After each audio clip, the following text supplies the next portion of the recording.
Do you have a dark closet like I do? It's frustrating every time I open it that I can't see what's inside, especially in the back. Now the problem is I could install lighting up top, but that would require getting an electrician, and it's also expensive. Now I could get one of those stick-on lights, but the problem with those is every time you turn it on and you're in the closet, then you close the door and forget about turning it off, and then it uses up all the batteries. So I've got a great solution for you. Inside my closet, I installed a product called Brighten by GE, and it's motion activated. Now when I wave my hand, I can see everything in my closet, and I don't have to remember to turn the product off.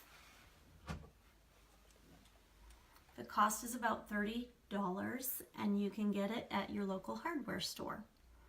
Thanks for watching our tips. For more great organizing tips, visit perfectlyplaced.org or give us a call and schedule an organizing appointment.